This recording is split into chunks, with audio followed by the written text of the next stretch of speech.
turning this shit off.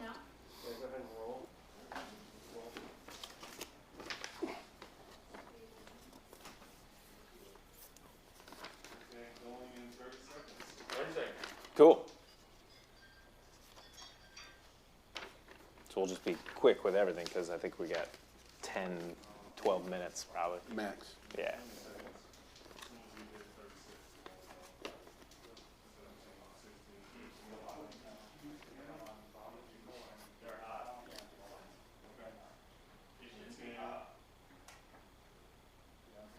Here we go. 3, 2, hold it.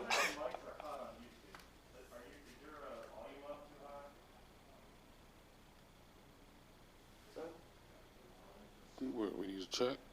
What's the first camera coming on that camera? I think coming in here first, yeah. Mic check, 1, 2. Microphone checker, check microphone checker.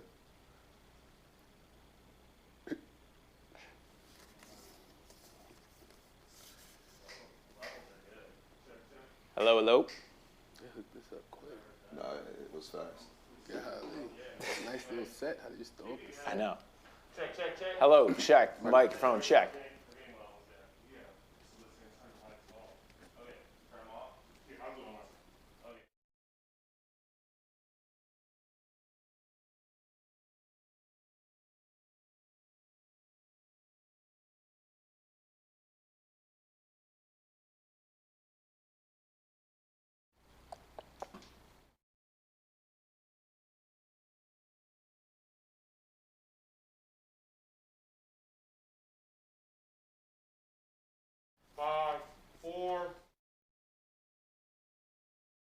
What's up? Welcome everybody to Watch Party Live here from the Bruin Cave. I am Jason Zone Fisher and I'm fired up because it is the Final Four. We waited not 1 but 2 years for this day to come and it is finally here. We've got 4 teams who have been grinding through a season unlike any other and they are about to tip off in just about 15 minutes. We're going to be keeping the action going all day long, pregame, at halftime, postgame, leading up to these 2 great matchups. Let me welcome in some UCLA Bruins legends here right now, though. This man was a 4-year starter for the Bruins. He actually started the most consecutive starts in UCLA Bruin history, went on to play 13 years in the NBA, and then became the first UCLA Bruin to become a head coach in the NBA as well. Earl Watson. Earl, thanks for being here, man. It's always great to be here, especially with my big brother Chris Johnson, who I used to sleep on his floor when I first moved to Los Angeles. I wasn't staying with Barrett. With him and Jelani were my roommates at that time. They thought I was quiet and weird, but when we got on the court. I'm glad that chapter's ended, though. That wasn't very fun. That wasn't fun I didn't for enjoy me. you being in my house. Dude. But he deserves his introduction. The last Bruin to win a championship. That's One right. of the last Bruins. I'll let you take it. No, absolutely. 1995 UCLA Bruin championship team.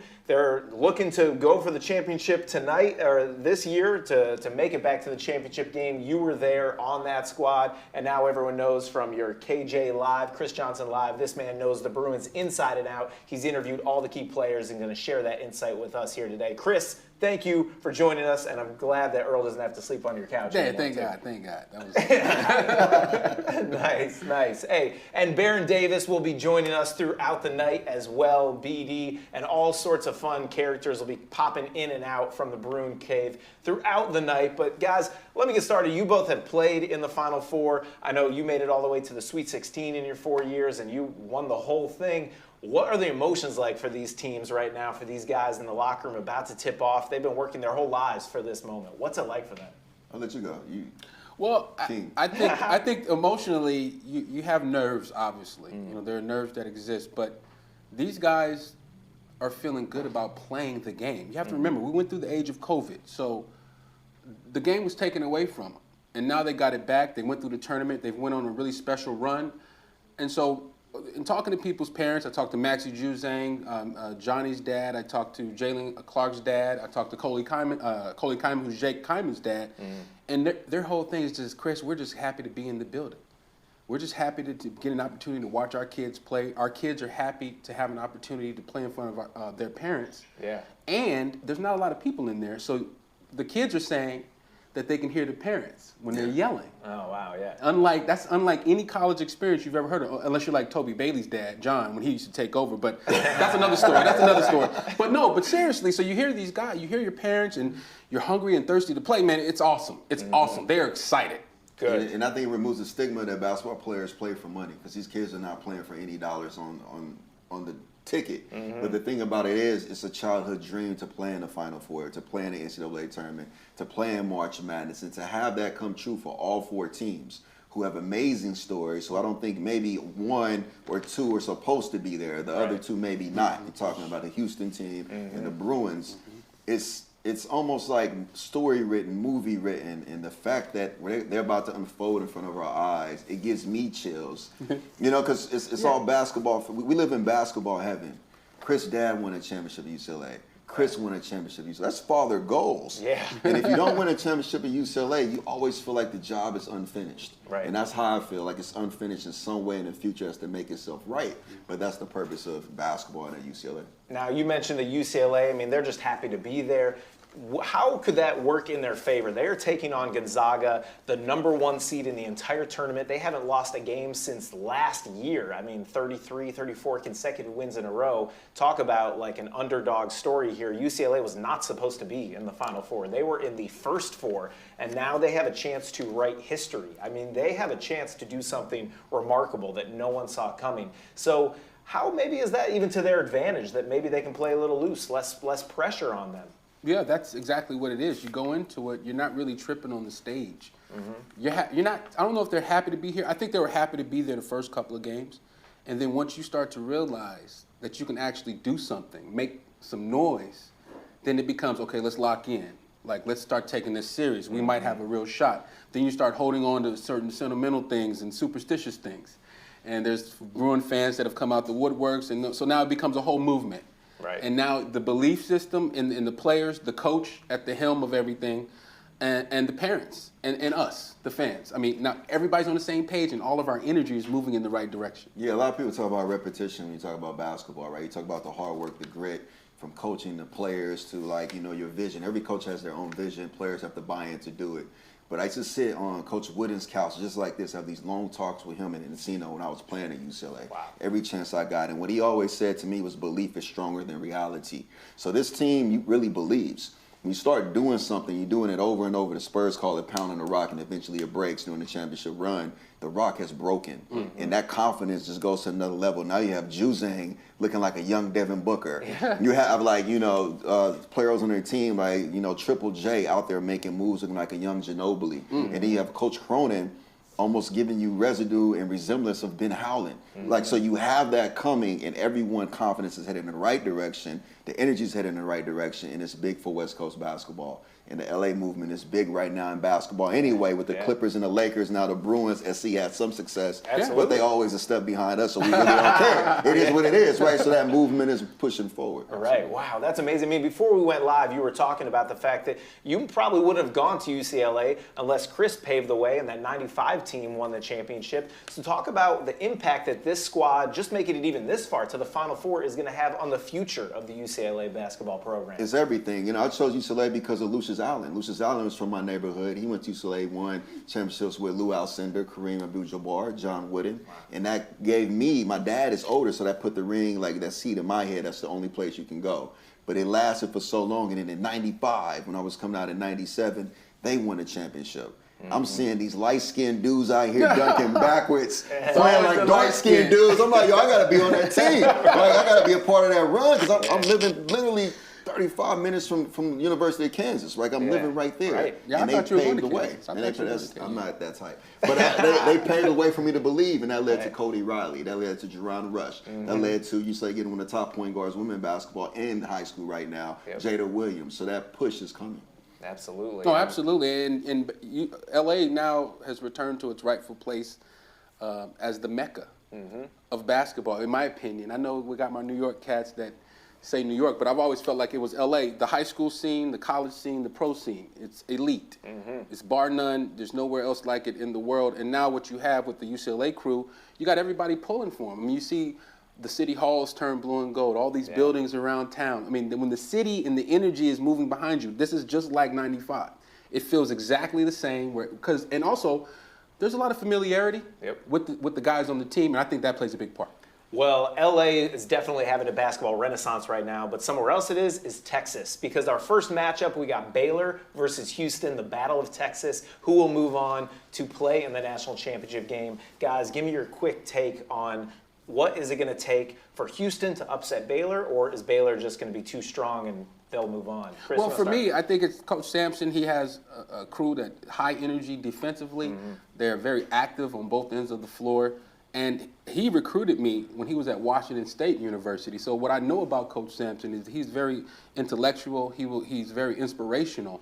So he's going to have his guys ready to play. Baylor is a tough task. They have one of the most talented teams that we've seen in college basketball. These guys have pros.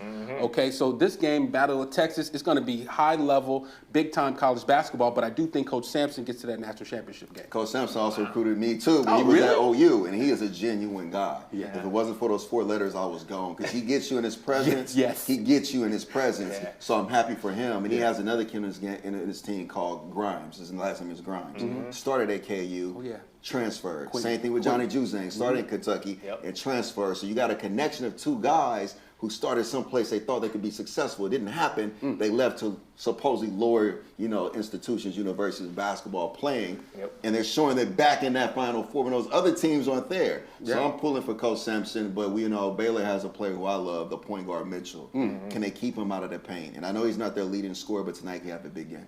All right, so who do you think's going to win? I'm going with Coach Sampson. I'm cheering for the guy that had me in his presence. The Cougars, baby. That's who I'm cheering for. I want him to be successful. Yeah, absolutely. And obviously, UCLA, the winner of UCLA Gonzaga, will face the winner of this game. You guys are Bruins fans. We were rooting for UCLA.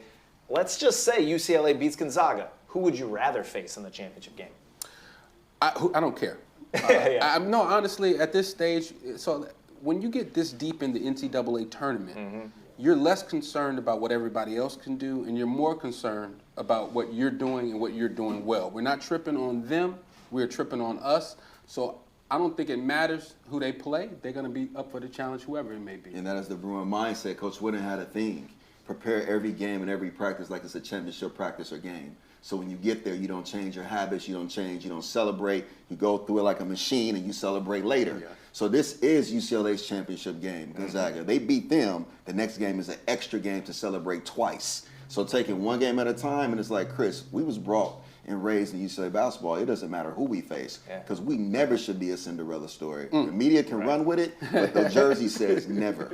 That's Am I right? Yeah, you sound like a lot of pride right there. Yeah. No, it's real though. It's true. That's true. Wow. One game at a time, one possession at a time. The lessons that you learn from Coach Wooden, we could do a whole show on that. I would love to hear these. I mean, he's the GOAT. I mean, he really is, and laid the foundation for this historic program. We're so excited for UCLA Gonzaga, but first up, we've got this Battle of Texas, and it's starting in just a couple of minutes. It's going to be amazing. Now, the players they're doing the starting lineups right there. You have got a lot of head coaching experience. What would you say to your guys before a matchup like this to get them ready? Is it about X's and O's? Is it about motivation? Is it about getting them to recognize that this is their moment? Well, all week they've been going through X's and O's, preparing.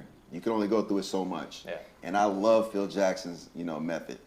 Sometimes in championship game and closeout games, the board is full. You go in the locker room, players are reading the notes already, matchups, offense, defense. He walks in and he erases the board. He just says nothing. He says, do what you've been doing and be the best version of yourself.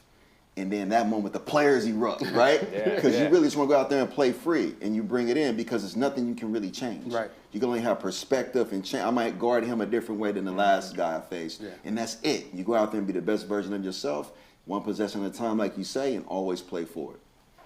Well, I'm ready. I'm fired up. Coach Watson is here preaching. That's right. I'm ready to go. That's what he does. That's what he does. I love this. I'm ready. I am fired up. We waited 2 years for the Final Four, and tip-off is coming up in just about 30 seconds. So stay plugged in with us all day and all night here today. We will be coming back live at halftime to give you our analysis of the first half, and then following the game as well, recapping what happened in our first Final Four matchup and previewing the big game, UCLA versus Gonzaga. Thank you guys for tapping in. Stay locked in and enjoy the games.